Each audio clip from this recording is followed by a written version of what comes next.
So a lot of you guys have been asking me, should I upgrade from my old Fire TV stick? What should I get? Shall I get the second gen Fire stick? Shall I get the second gen Fire TV box? Shall I get a different Android box completely? Well, today I am going to be reviewing the Xiaomi Mi box. I'm going to do a quick unboxing and then I'm going to plug it into my TV and I'm going to review it, do a benchmark test on it as well. And then I'm going to give my conclusions and compare it to another Android box which I reviewed a few weeks ago. And I'm going to compare it to the Fire TV sticks and the Fire TV box. Big mouthful of an introduction, but let's get straight to the action.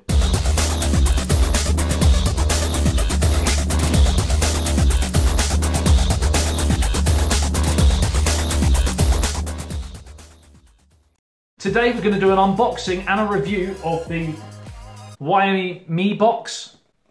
Not sure if that's how you pronounce it. I've mentioned these in another video, sort of a tech haul that I did. It's a brand that is absolutely smashing it in China, called the Chinese Apple, if you're asking. But whether you believe that or not is another matter. But this is an Android box that was sent to me by Banggood.com, as they have sponsored this video today, so thanks again for that. I will leave a link in the description below if you are interested in purchasing it. I will leave a link, and there is a 20% off code as well. Remember to like and share if you find this video helpful, and subscribe if you're new to the channel. Lots of product, device and app reviews, and also media streaming tutorials, 5 videos a week. I also will be giving away a couple of these boxes in the near future as well, so make sure you turn your notifications on next to the subscribe button so that every time I post a video you are notified so you can find out about that giveaway. Okay, so here is the box. As you can see on the front, it says powered by Android TV. You've also got a free, I'm not sure whether you'll get this, but this one came with a free $76 offer. Sling TV, Pandora, VUDU, CBS All Access as well, and free HDMI cable with it. That's fairly standard for a box. As you can see, all of these things on here are what is loaded onto the box. On the side, as you can see, this is what's included on here. And then on the back, it does say it's got Google Cast support, 4K Ultra HD and HDR.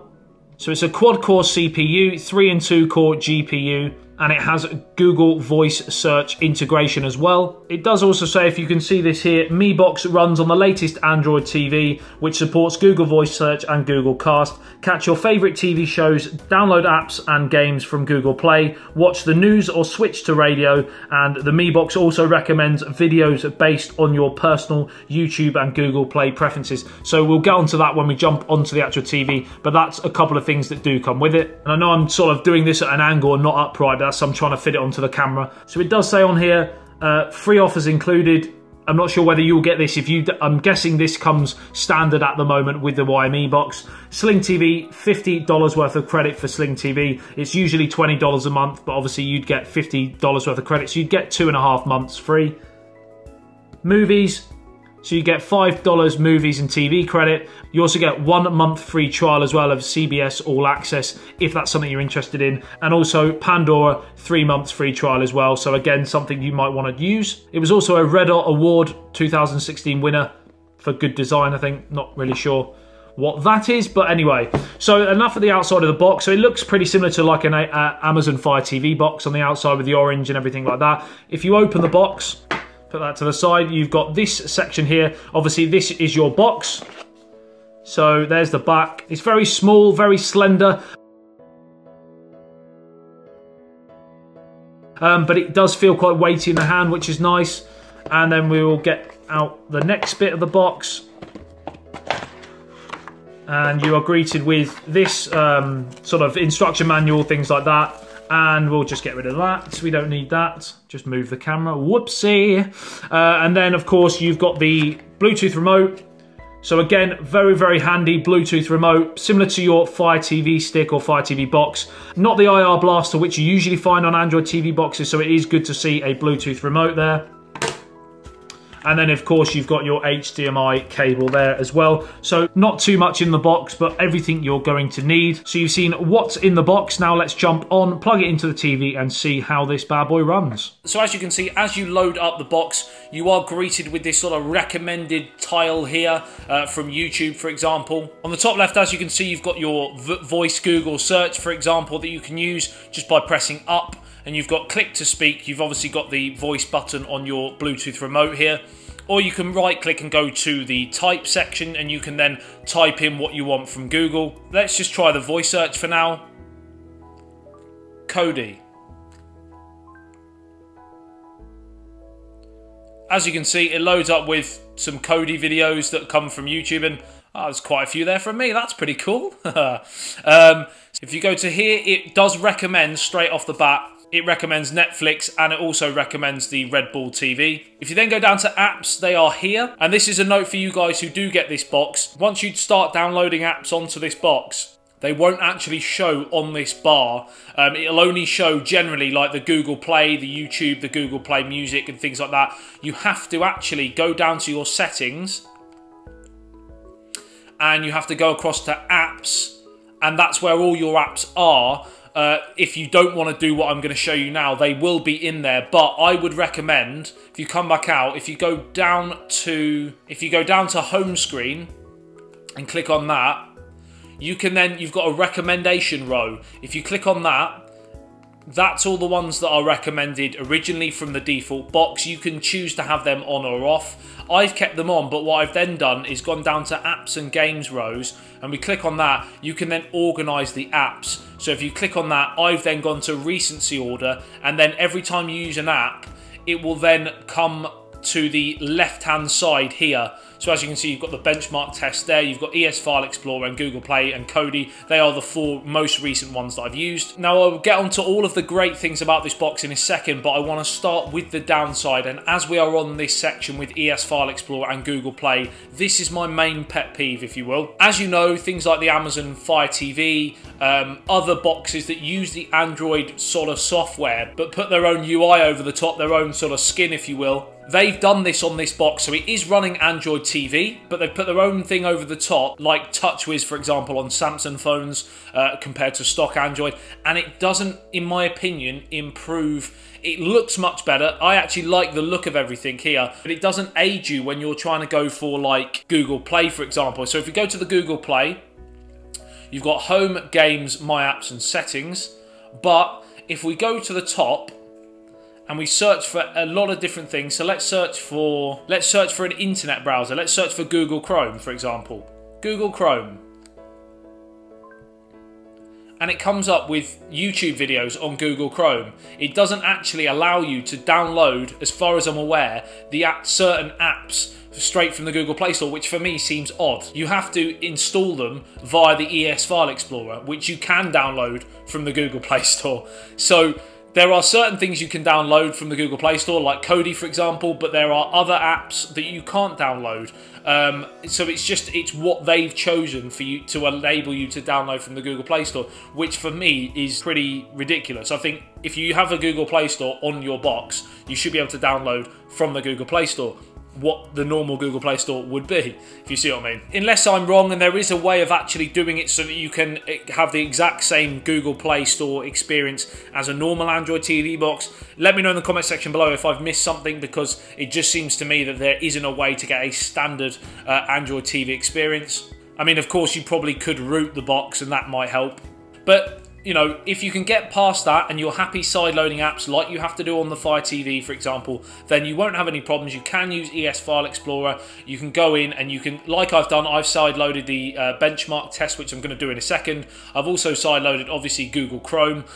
So you can do that. It's just obviously not as good as a fresh stock Android TV setup. However, now that we've got the downsides out of the way, the good sides of this, it is one of the fastest things I've used in terms of it. Like if we click on Kodi, for example, and it loads up almost instantaneously, as you can see. It scrolls through the menus and everything so rapidly. There's no lag whatsoever like you sometimes get with the Fire Sticks, for example. It's just, I mean, it's so quick. You can go in and out of these sections and nothing, you know, there's no lag, there's no sort of freezing, anything like that. It works 100%. If you go to the top and press on power and go to exit, look how quickly that exited. It is absolutely lightning. If we just go to the ES File Explorer, for example, again, it loads up almost instantaneously, and you can scroll through the different sections. You can click on them. They load up really, really quickly. Like it is one of the best things I've used in terms of speed across the interface. Also, another great thing about this, if you want to reorder certain apps, for example, you can press and hold them, and then you simply just slide them across. So if I wanted to drop it there, for example, there it is. So that's another great thing in terms of reordering. and then you simply click on done and it's there, it's changed. So that's pretty handy. Okay, so I'm now going to do a benchmark test and I'm going to compare it to the scores on some of the other benchmark tests, including the Fire TV and the benchmark test for the H96 box as well. Okay, so we'll click on the benchmark test. I'm using Antutu, or Antutu as you might want to say, and then I'm going to install and test. Okay, for this I'm switching to my wireless remote because it's easier to actually use. Because as good as the Bluetooth remote that comes with the actual box, still doesn't have a mouse, for example, which is still easier using the wireless remote that I've got. So the remote that comes with the box is obviously better than a lot of remotes that come with a lot of Android boxes, for the fact straight away that it's Bluetooth compared to an IR Blaster, but it doesn't have a mouse function, and that is a downside. So of course, we've got the mouse here from the wireless remote. We click on install and then download. So it's going to go through the 3D section. Sick of these cutscenes, I tell you that for nothing.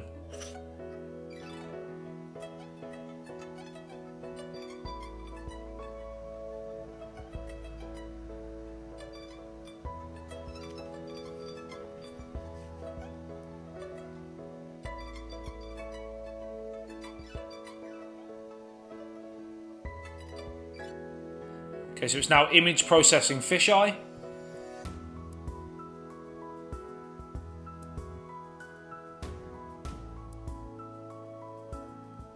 So obviously you will have noticed that a lot of these sections I'm going to be doing in quick time so that you don't have to sit through it.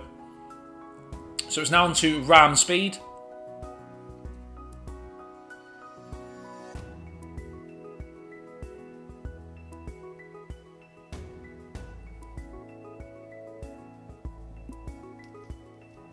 And now we're onto the CPU.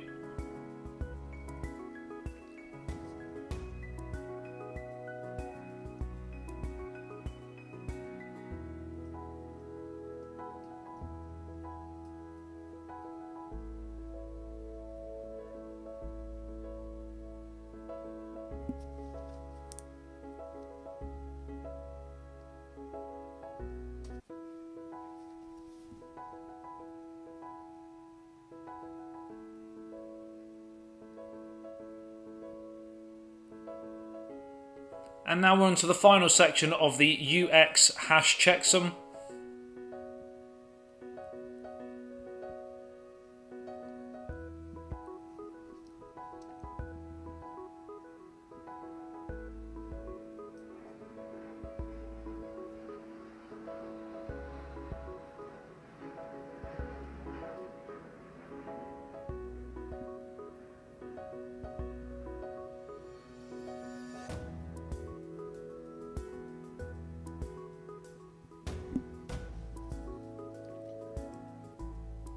So we're nearly there, we're on to 90%.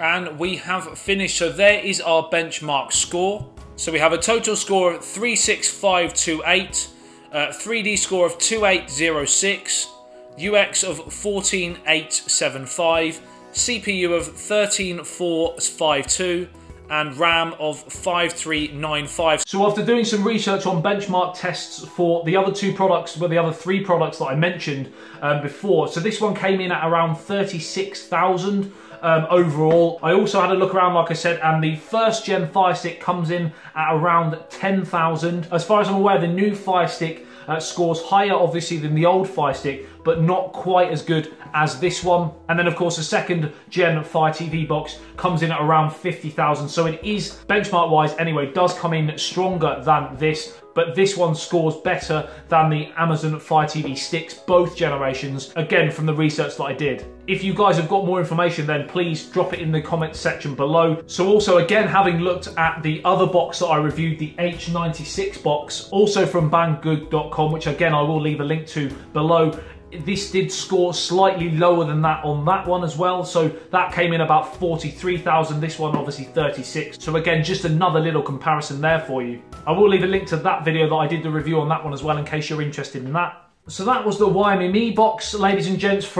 This one comes from Banggood.com. I will leave a link in the description below if you are interested in purchasing it. I will leave a link, and there is a 20% off code as well. So you are basically getting this for around $66. It is about $83, I think, on Banggood.